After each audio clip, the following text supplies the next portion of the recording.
Boa noite a todos e todas. É uma imensa honra, é uma imensa alegria poder dialogar com todos aqui hoje no 13º Conjure. Eu encontrava, quando partia hoje de Curitiba, vindo para Maringá, a professora Ana Carla Harmachuk Matos, que chegava em Curitiba, vinda de Maringá. Nos encontramos no aeroporto e ela comentava, muito obrigado, comentava encantada sobre o evento, a receptividade, a organização e o porte extraordinário desse evento, que é seguramente o maior do Brasil, como foi enfatizado. É uma grande honra, realmente, é uma grande alegria poder estar aqui. Saúdo todos os presentes, saúdo e agradeço imensamente pelo convite à doutora Ana Cláudia, que preside a OAB aqui em Maringá. Saúdo também a professora Sônia Letícia, o professor Paulo Roberto, nosso presidente Cássio Teles, que é um homem onipresente. É impressionante, a gente acompanha, eu tenho a honra e o privilégio de ser conselheiro estadual e de poder observar os afazeres do nosso presidente Cássio Teles por todo o Paraná, e ele consegue estar presente em todos os lugares ao mesmo tempo. É fantástico, esse dom da ubiquidade é algo que um dia ainda gostaria de adquirir. Então, agradeço imensamente a todos, agradeço de modo especial também ao Dr. Vitor Pavan pela enorme gentileza com que me recebeu. Tivemos os diálogos prévios também por ocasião do convite. É uma alegria estar aqui. A proposta hoje é tratar das repercussões da medida provisória da liberdade econômica, a medida provisória 881, já tão polêmica, especificamente no âmbito do direito civil. Mas a compreensão das repercussões dessa medida provisória no direito civil parte necessariamente da identificação do lugar de onde emerge a oportunidade, e mais do que isso, do lugar em que está ancorada, sob o ponto de vista principiológico, essa medida provisória. E esse lugar, não é difícil compreender, vai ser a Constituição. O primeiro passo, antes de se compreender as repercussões da medida provisória sobre o direito civil, aquilo em que ela pode ser elogiada, aquilo em que ela pode ser criticada, necessariamente será o exame do arcabouço constitucional. Não é incomum que se faça uma leitura sobre o texto constitucional que toma por pressuposto uma afirmação que eu me permitiria aqui apontar como imprecisa, uma afirmação de que o texto constitucional de 1988 seria, a prioristicamente, um texto constitucional a construir um Estado intervencionista. A Constituição de 88, de fato, pelo conjunto de funções do Estado, inequivocamente impõe ao Estado um conjunto de prestações. Não há dúvida. A Constituição de 88 impõe ao Estado a realização de um conjunto de contributos. A Constituição de 88 impõe ao Estado a limitação, à luz dos seus objetivos, sobretudo centrados em direitos fundamentais, de determinados aspectos da atividade econômica. Ninguém vai negar isso. Mas uma coisa é admitir que a Constituição de 88 traz funções para o Estado. Admitir que a Constituição de 88 traz uma ampla gama de direitos fundamentais, inclusive de direitos fundamentais sociais. Admitir que a Constituição de 88, na sua ordem econômica, indica como objetivos da ordem econômica a construção de uma sociedade com justiça social e com existência digna para os cidadãos. Isso é uma coisa. Outra coisa é afirmar que para a realização desses objetivos caberia ao Estado, sempre e em todas as circunstâncias, um dever a priorístico de regulação e de intervenção. Não há necessariamente uma vinculação entre todo aquele conjunto de funções e objetivos e o instrumento regulação, o instrumento intervenção. Ele está presente, mas não a prioristicamente. Eu me permitiria aqui partir de uma premissa que sei que é polêmica, mas não é possível admitir ou compreender a partir do texto constitucional que a regulação e a intervenção das atividades econômicas sejam a regra. Para a realização dos objetivos constitucionais, a regulação e a intervenção se apresentam no campo da exceção. E como eu pretendo sustentar essa afirmação que está temerária? Eu pretendo fazer isso por meio do próprio texto constitucional. É muito comum, e é inclusive muito pertinente, a afirmação de que o artigo 1º da Constituição define como fundamento da República a dignidade da pessoa humana. É verdade. Foi muito feliz o Constituinte. Elege muito claramente um valor, inclusive pré-jurídico, como fundamento da República. Mas o que muitas vezes nos esquecemos é que o mesmo artigo 1º da Constituição elege também como fundamento da República o valor social da livre iniciativa e do trabalho. Valor social. Valor não se confunde com função. São conceitos distintos. Função, se nós formos utilizar aquilo que emerge da nossa tradição jurídica, herdada do direito europeu continental, é algo que pode ser compreendido como um contributo gerado por algo em proveito de alguém. Nós do direito, quando temos essa construção sobre o conceito de função, herdada do direito europeu, desde o final do século XIX, nós vamos ter Rudolf von Jhering como um dos primeiros autores pensando na função.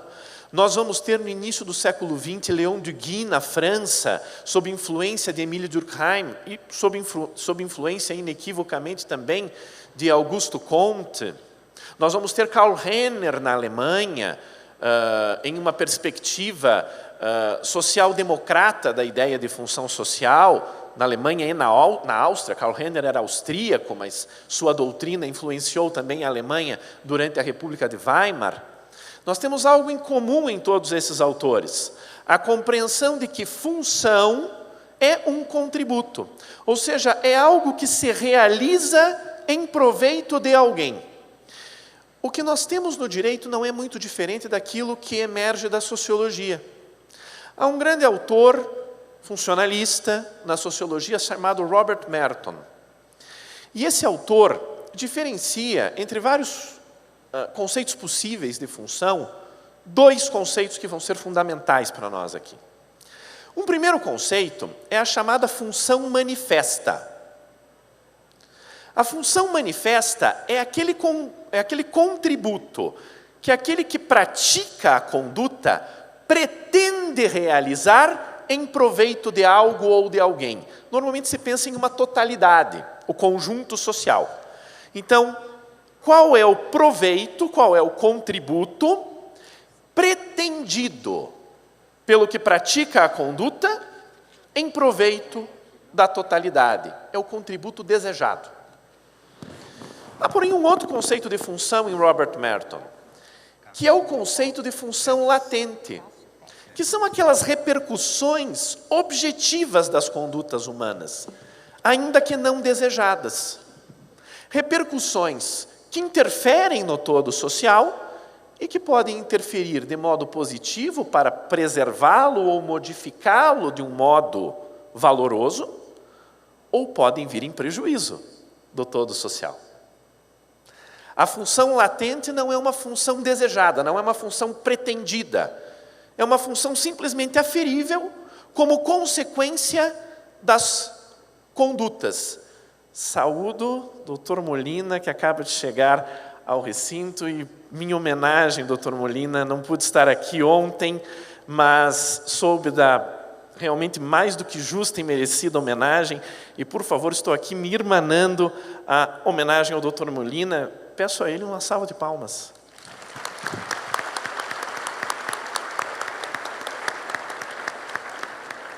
Dr. Molina, muito obrigado pelo prestígio da sua presença.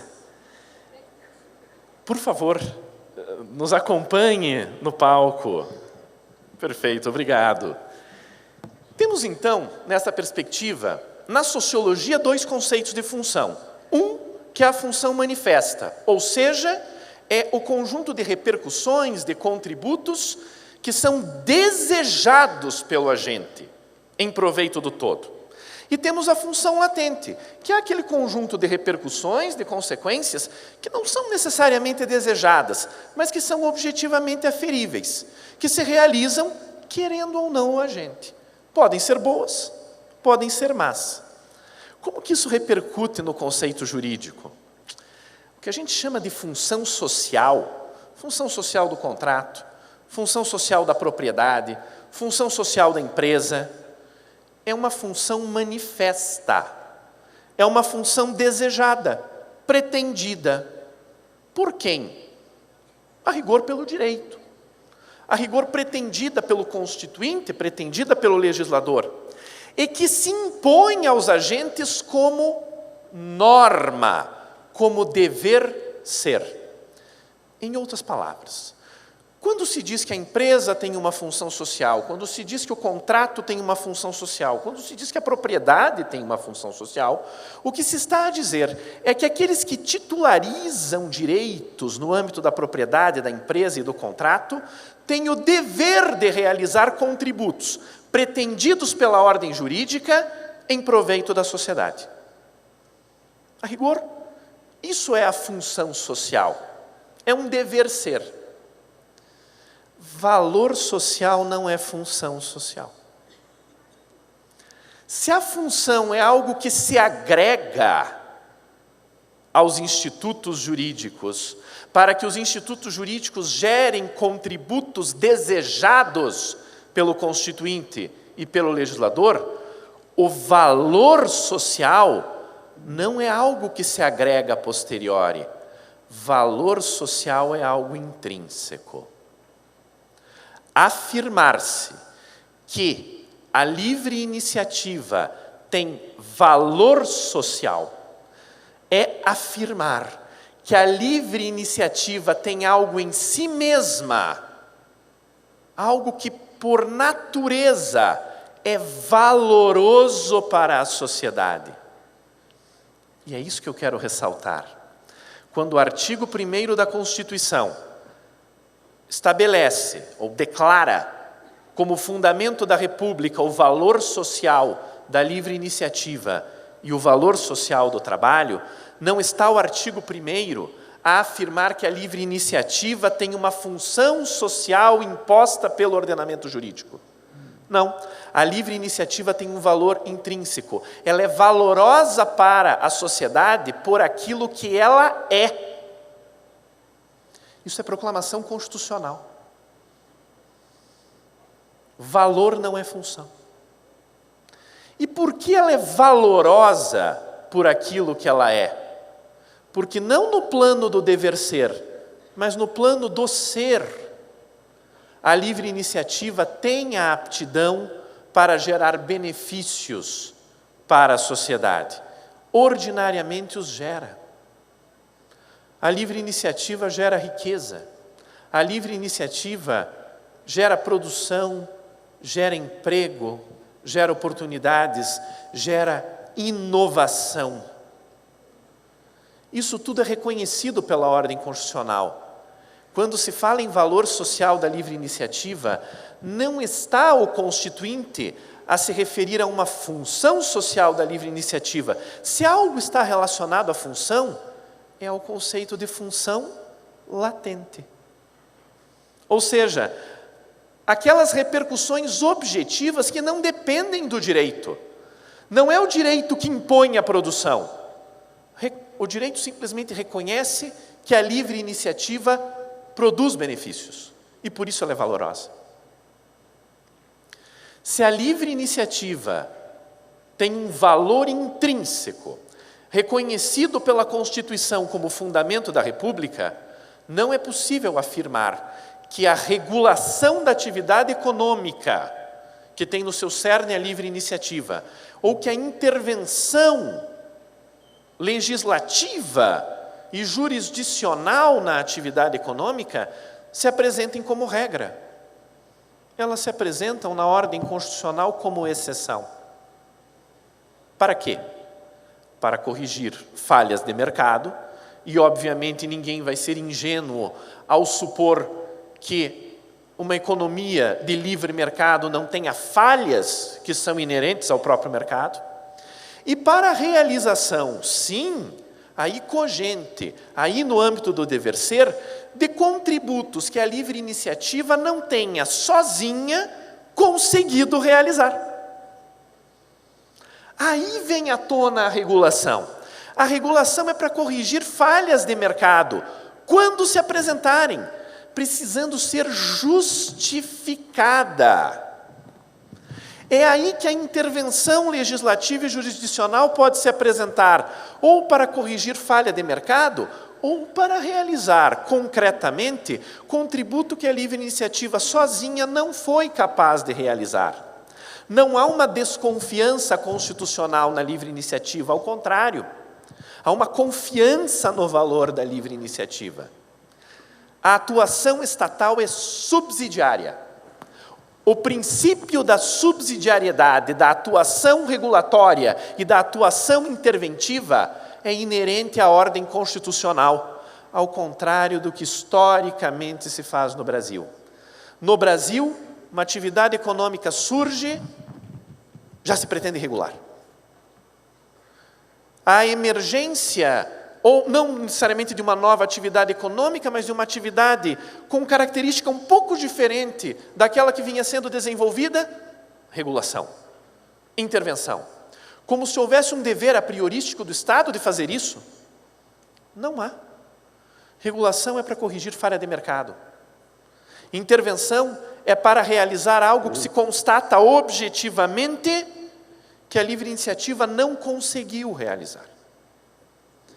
Pois bem, a medida provisória da liberdade econômica apreende esse conjunto de valores constitucionais.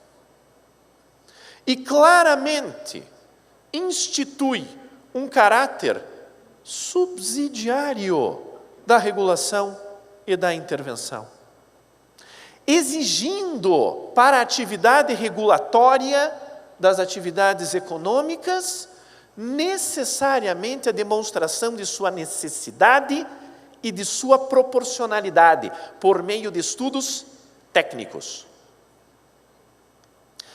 A medida provisória da liberdade econômica faz mais do que isso. Traz algo que é preciso até reconhecer, é um tanto inusitado na normatividade infraconstitucional.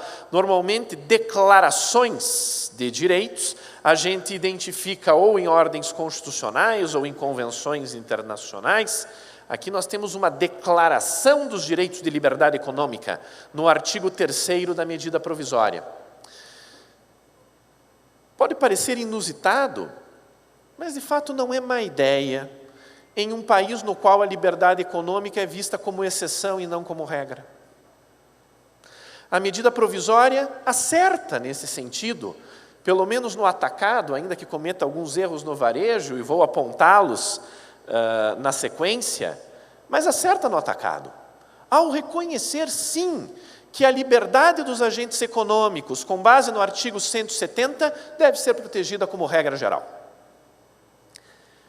E a MP, da liberdade econômica para dar conta desses, na verdade, desse grande princípio da livre iniciativa, promove algumas alterações no âmbito do nosso Código Civil brasileiro e que tem gerado uma imensa polêmica. Eu vou examinar aqui algumas das críticas que vêm sendo trazidas por doutrinadores importantes nesse exame da medida provisória 881. A primeira crítica, que de fato eu considero que é uma crítica pertinente, trazida, por exemplo, pelo professor Otávio Luiz Rodrigues Júnior, da Universidade de São Paulo, e pelo meu colega Rodrigo Xavier Leonardo, da Universidade Federal do Paraná, que escreveu um artigo em conjunto no Conjur, eles sustentam que não faz sentido e não é adequado, sob o ponto de vista sistemático, modificar artigos do Código Civil, especialmente artigos cruciais, como o artigo da função social dos contratos, por meio de medida provisória. Seja porque, no entender deles, haveria uma quebra da ordem sistemática do Código Civil, seja porque a medida provisória corre o risco de não ser aprovada. E aí as alterações legislativas ficariam em um limbo. Imaginem situações jurídicas já constituídas à luz das mudanças. Como ficariam? De fato, a segunda objeção, sobretudo, parece bastante pertinente. Talvez o melhor instrumento não seja a medida provisória, talvez o melhor instrumento fosse um projeto de lei.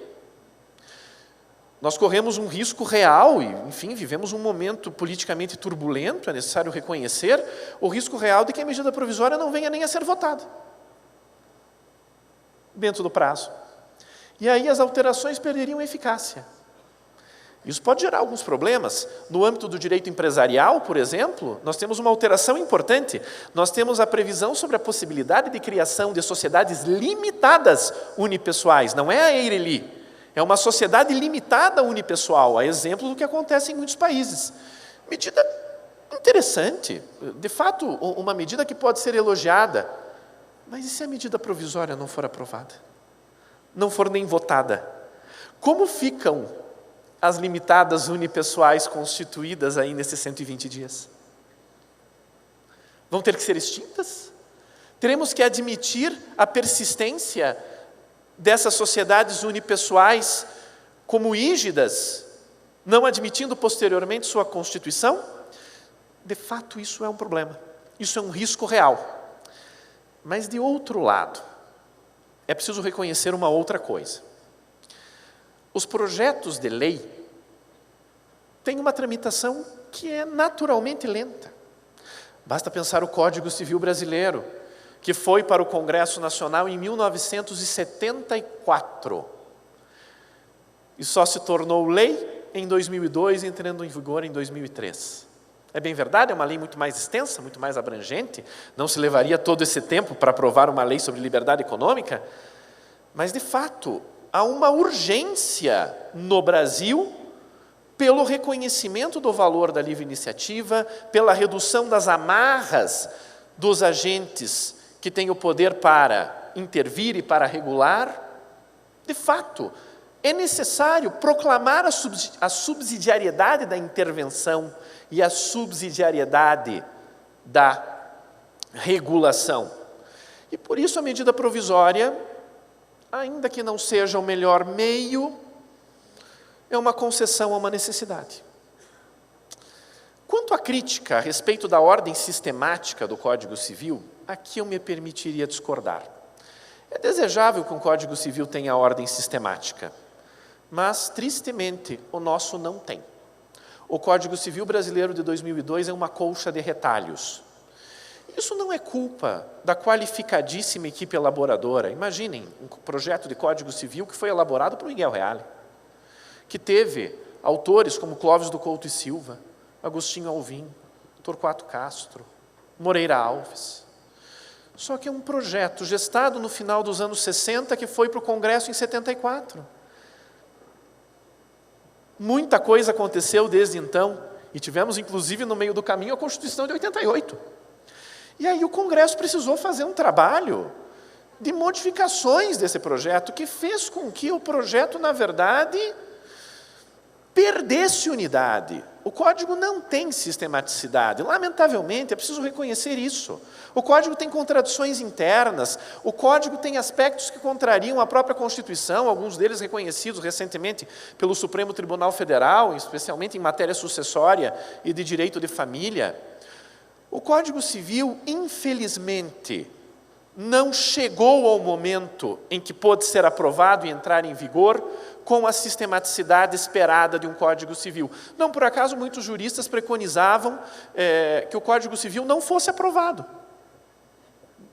Tive, em 2001, a oportunidade de redigir um parecer a 4 mãos, e tive essa honra com o professor Luiz Edson Fachin, contrário à aprovação do Código Civil, que foi um parecer solicitado por um parlamentar à época.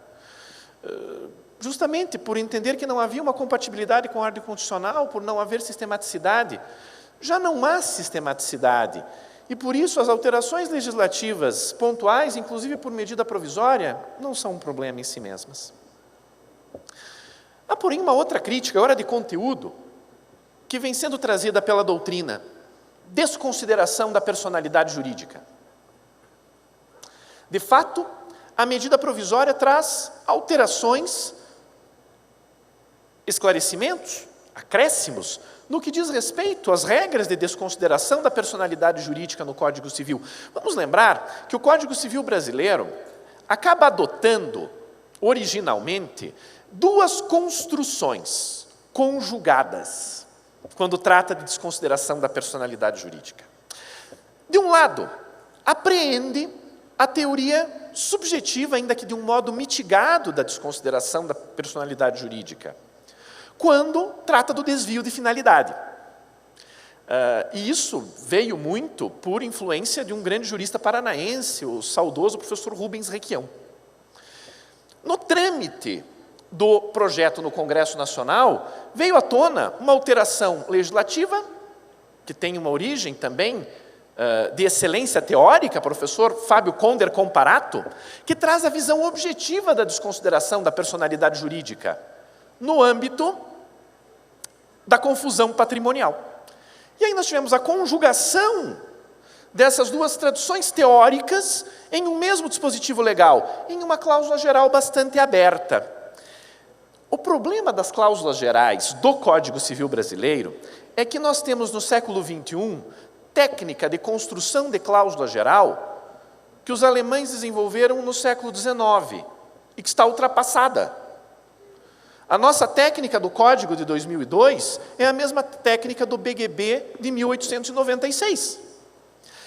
De cláusulas excessivamente abertas, sem parâmetros de densificação, o que dificulta a aplicação. Tanto é possível, por meio dessas cláusulas gerais excessivamente abertas, uma aplicação abrangente demais, como é possível uma aplicação restritiva demais, que equivale a quase não aplicação. No âmbito da desconsideração da personalidade jurídica, temos que reconhecer os abusos têm sido muitos, infelizmente.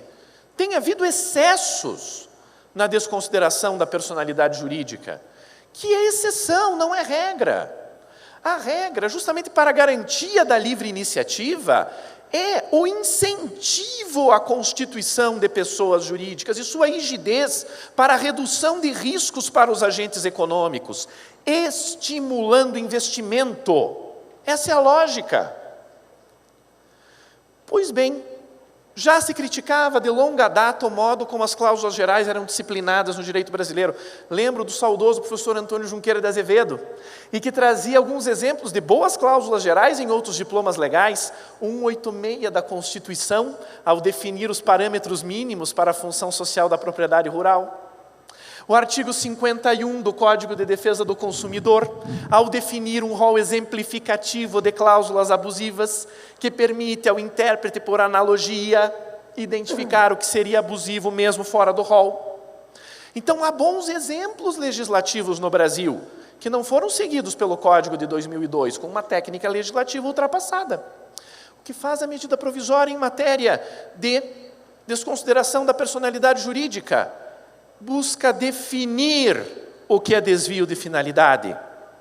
e busca trazer parâmetros para permitir uma analogia de desconsideração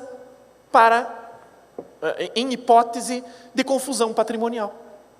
Se mantém fiel às tradições teóricas abraçadas pelo Código, mas busca trazer um conteúdo para o desvio de finalidade e busca trazer um conteúdo mínimo para a confusão patrimonial. E quanto à confusão patrimonial, faz muito bem.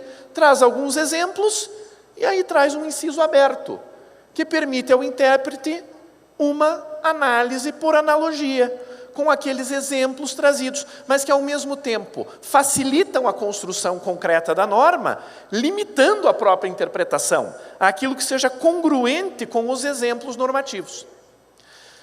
Entretanto, quando a medida provisória trata da hipótese centrada na tradição subjetiva da desconsideração da personalidade jurídica, da teoria subjetiva, define o desvio de finalidade pela figura do dolo. Isso tem sido criticado pela maior parte da doutrina, e eu me permitiria aqui me filiar à crítica. Nem mesmo Rolf Serig, que é o grande pai no direito alemão da teoria subjetivista da desconsideração, chegou tão longe, exigindo prova de dolo. Isso é quase que uma diabólica probatio. Não parece razoável, inclusive à luz da sistematicidade do Código Civil, que se refere ao abuso do direito como figura autônoma no 187 do Código Civil, sem se referir à necessidade de demonstração cabal do elemento psíquico do agente. Trabalha com uma lógica de violação manifesta, ou extrapolar manifestamente uma função econômica, ou uma função social, ou a boa-fé. Isso está no 187.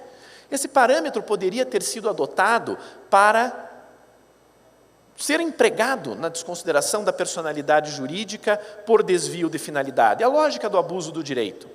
Vamos ver se o Congresso Nacional fará alguma modificação nesse ponto. De fato, parece merecer algum tipo de modificação.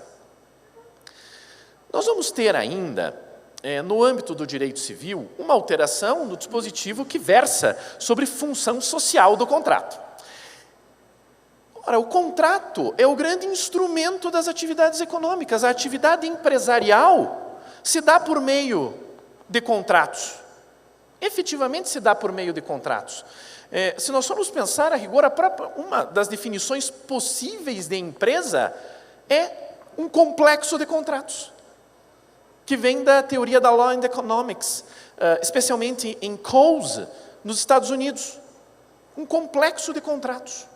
De fato, o contrato é o grande instrumento para a livre iniciativa. A autonomia privada contratual nada mais é do que uma derivação do princípio da livre iniciativa, sendo o princípio da livre iniciativa, a rigor, uma derivação do direito fundamental à liberdade. O professor Egon Bockmann Moreira diz com toda razão, a livre iniciativa, como decorre da garantia fundamental à liberdade, é ela própria um direito fundamental. O professor Daniel Sarmento, grande constitucionalista, vai nos dizer a autonomia privada é um direito fundamental. E, de fato, é disso que se trata. Ora, o que fez o legislador do Código de 2002? Afirmou o seguinte: a liberdade de contratar será exercida nos limites da função social do contrato e em razão da função social do contrato. Nos limites, bom, isso é compreensível, porque se há uma função social para o contrato, está a se dizer que os contratos devem gerar contributos úteis para a sociedade, aqueles que têm essa aptidão. Há determinados contratos, aqui eu vou cometer uma outra ousadia, nadando contra a corrente. Nem todo contrato tem função social. Tem função social aqueles contratos que têm a aptidão concreta para a geração de direitos fundamentais, sobretudo de caráter social. Contrato de prestação de ensino, contrato de locação para fins residenciais, contrato de plano de saúde, são exemplos de contratos com função social. Agora, o contrato de compra e venda da Bolsa Louis Vuitton, ou o contrato de compra e venda do Mercedes, ou pode ser do Fiat Uno, não tem função social. Não tem. Ah, mas gira a economia. Isso não é a função social normativa. Isso não é a função manifesta que deve ser realizada por determinação de normas. Isso é puramente função latente, decorrente do exercício da liberdade. Não é algo imposto pelo direito. É fato objetivamente aferível. Ora, para realizar determinados contributos sociais cogentes, há situações em que é necessário mesmo limitar. Não existe liberdade ilimitada. O conceito mais elementar de liberdade é o conceito de liberdade negativa, que significa ausência de coerção. Ou seja, a liberdade se define pelo seu avesso. Onde não há coerção, há liberdade. Ou seja, se está a reconhecer que há um espaço de coerção, até para definir a liberdade. Qual é o seu lugar? O problema é dizer que a liberdade de contratar é exercida em razão da função social do contrato. A liberdade, constitucionalmente, qualquer liberdade, inclusive a liberdade econômica, inclusive a liberdade de contratar, é exercida em razão da própria liberdade. É garantia fundamental, artigo 5º da Constituição. Livre iniciativa, no seu valor social, é fundamento da República, artigo 1º da Constituição. Gisel de Hironaca já fazia essa crítica, Álvaro Vilaça Azevedo já fazia essa crítica, Antônio Junqueira de Azevedo já fazia essa crítica. Poderia a medida provisória ter extirpado essa parte final? Não extirpou. Fez apenas um acréscimo. Positivo, diga-se. Mas para dizer que a função social do contrato é exercida nos limites em razão da função social, mas observados os direitos de liberdade econômica descritos no artigo 3º da medida provisória. Isso é algo muito interessante, porque o artigo 3º, no seu caput, ao descrever os direitos de liberdade econômica, se reporta ao 170 da Constituição. Ou seja, é livre iniciativa? Sim, como fundamento da República, mas é também existência digna, é também justiça social. Se dá um conteúdo para a função social do contrato, remetendo ao 170, coisa que muitas interpretações não faziam. É muito positiva sobre esse aspecto. Foi tímida ao não extirpar o em razão da função social, mas traz algo positivo. Porque vejam só, pensar em existência digna e pensar em justiça social também é pensar em liberdade. Porque liberdade, no conceito negativo, é um lugar de não coerção. Mas no conceito substancial, trazido pelo grande economista Amartya Sen, que inclusive é prêmio Nobel de Economia, é a possibilidade concreta que o indivíduo tem de fazer aquilo que ele realiza. Ou seja, de se alimentar, de ter acesso à saúde, de ter onde morar, de poder estudar, de poder realizar um projeto de vida. Isso também é liberdade. Gente, isso decorre do 170 da Constituição e a medida provisória da liberdade econômica contempla isso expressamente.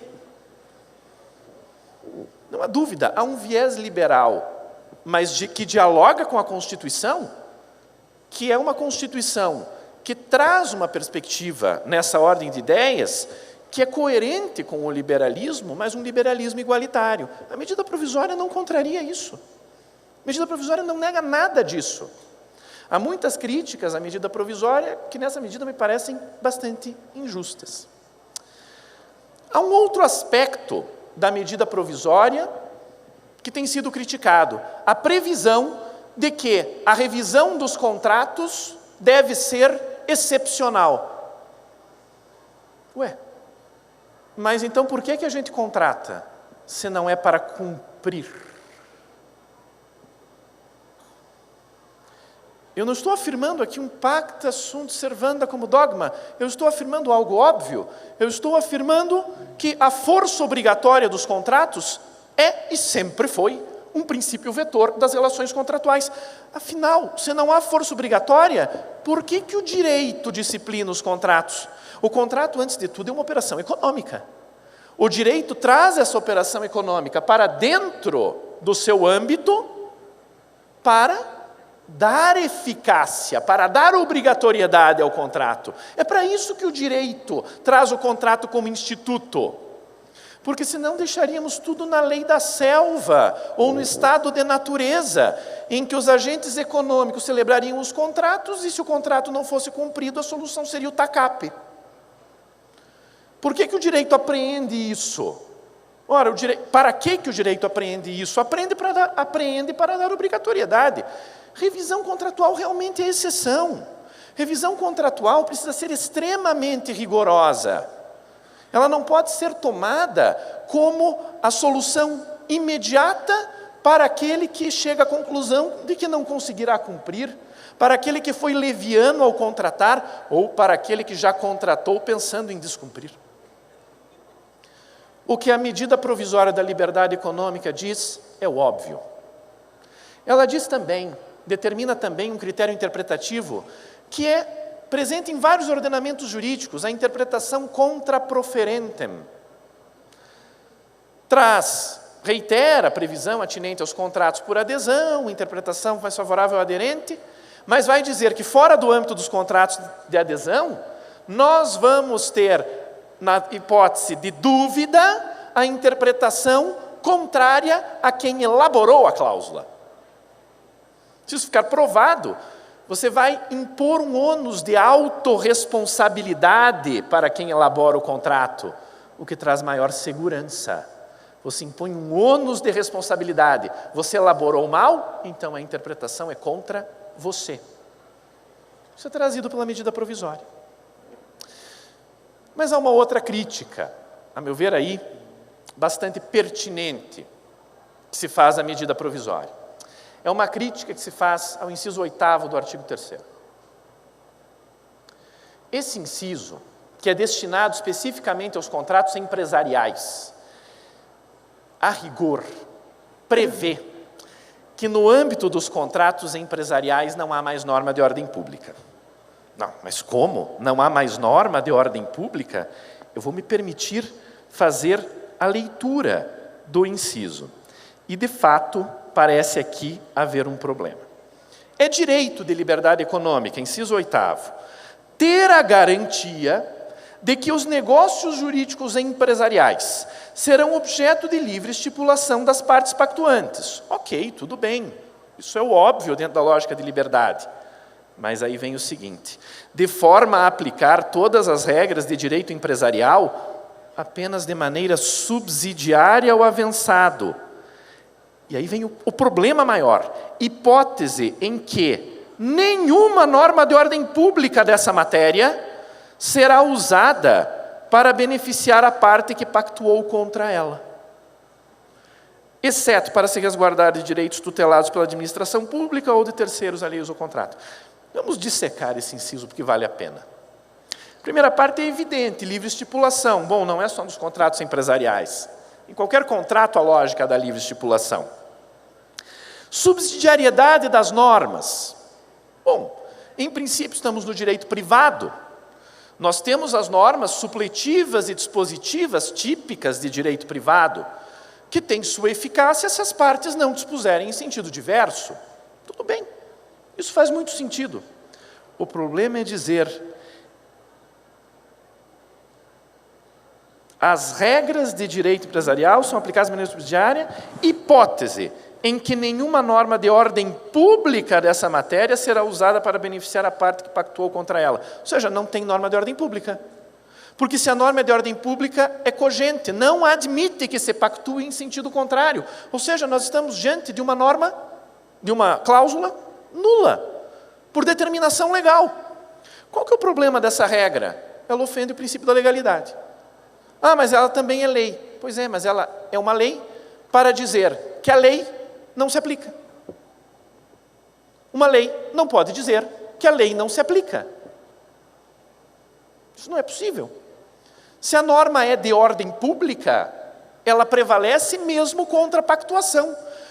Você pode, eventualmente, em algumas situações, com base no princípio da boa-fé objetiva, até mitigar a eficácia benéfica àquele que ardilosamente pactuou para depois rever. Isso é razoável dentro do ordenamento, inclusive antes da medida provisória. Outra coisa é você dizer que pactuou, está pactuado, mesmo que contrarie norma de ordem pública. Então, vamos pensar num exemplo. Eu coloco num contrato empresarial uma cláusula de pacta corvina, contrato sobre herança de pessoa viva. É norma de ordem pública. Não, mas eu pactuei, portanto eu não posso alegar a nulidade dessa norma. É claro que eu posso. Sob pena de violação do próprio princípio da legalidade. Normas de ordem pública são cogentes. Isso é por força do princípio da legalidade. Mas há um outro problema aqui, que é o princípio da isonomia. Nós estamos dizendo, nós não, medida provisória. Medida provisória está dizendo que determinados sujeitos de direito podem pactuar contra normas cogentes, enquanto todos os demais não. Todos são iguais perante a lei, mas alguns são mais iguais do que os outros. Ou a lei tem eficácia para todos, ou ela não tem eficácia. Eu não posso, sob pena de violar a isonomia, admitir que determinados sujeitos de direito possam pactuar contra a legem e outros não possam. Ou todos podem, ou ninguém pode. A rigor, ninguém pode. Esse me parece, ser o mais grave problema dessa medida provisória. Pelo menos no âmbito do direito privado, que mereceria realmente uma alteração por base uma alteração a ser realizada pelo Congresso Nacional. Mas para concluir, acho até que já extrapolei meu tempo, e muito, mas gostaria de trazer algo que extrapola o direito civil, mas que dialoga com o direito privado. Afinal, o ordenamento jurídico é unitário. Quantos já disseram isso, né? Tepedino, Fachin, Prandieri. O ordenamento jurídico é unitário. E por isso, é preciso pensar também na lógica das normas de direito público, no âmbito das relações de direito privado, quando cabível. Por que eu estou dizendo isso? Porque essa medida provisória da liberdade econômica traz, sim, regras de limitação da atuação do Estado, mas traz, com aquilo que tem sido visto por muitos autores do direito econômico e do direito administrativo, com uma técnica legislativa frágil e com uma certa insuficiência, e que pode fazer com que a medida provisória da liberdade econômica não produza os efeitos pretendidos, em termos de limitação à regulação e garantia da atividade empresarial. Um exemplo crucial disso aqui, quando se declara, no artigo 3º, que é direito dos agentes econômicos que haja um prazo fixado pela administração pública para resposta aos pedidos de alvarás, autorizações, etc. E se esse prazo for descumprido, presume-se que há autorização. Isso está previsto no artigo 3º, algo muito interessante. Só que aí vem a sequência, a medida provisória, e diz, mas isso se aplica à União, isso não se aplica aos estados e municípios, só se aderirem. Ou seja, os problemas para a constituição de atividades empresariais, sobretudo de pequenas e médias empresas, que enfrentam óbices terríveis nas necessidades das autorizações, os alvarás junto às municipalidades, que nunca vem. O empresário fica pagando aluguel do imóvel em que a atividade vai ser desenvolvida e não consegue trabalhar porque não está autorizado. Pois bem, a medida provisória não dá conta disso. Bom, paralelamente a essa medida provisória, foi gestado um anteprojeto de lei, tecnicamente impecável, que valoriza a livre iniciativa, como a Constituição valoriza, que trata do princípio da subsidiariedade, da intervenção e da regulação estatais, que assegura a presunção de boa-fé, que garante esses elementos para facilitar as atividades econômicas e faz isso com abrangência federativa. Há um projeto de lei projeto de lei da liberdade econômica, que não trata estritamente de direito civil, trata de direito econômico, é uma norma estritamente de direito econômico, mas que foi elaborada por autores como Carlos Ari Sundfeld, Marçal Justen Filho, Egon Bockmann Moreira, Nelson Eisrich, entre outros. É uma pleiade de alguns dos maiores especialistas em direito empresarial, direito econômico, direito administrativo. Esse projeto foi encampado pelo atual presidente do BNDES, acho que do BNDES, não estou enganado, ex-ministro da Economia, Joaquim Levy, e vinha caminhando para ser apresentado no Congresso Nacional, quando veio a medida provisória, que é mais tímida, não é uma norma de abrangência federativa. Essa Lei Nacional da Liberdade Econômica pretende se aplicar à União, Estados e municípios. Mas a medida provisória é um primeiro passo.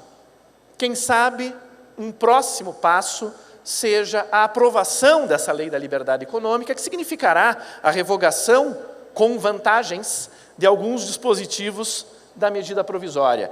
Espera-se que o legislador brasileiro, ao contrário do que sempre fez ao longo de décadas, passe de fato a compreender a liberdade como regra, valorizar a liberdade, não tomar a liberdade como problema ou como exceção.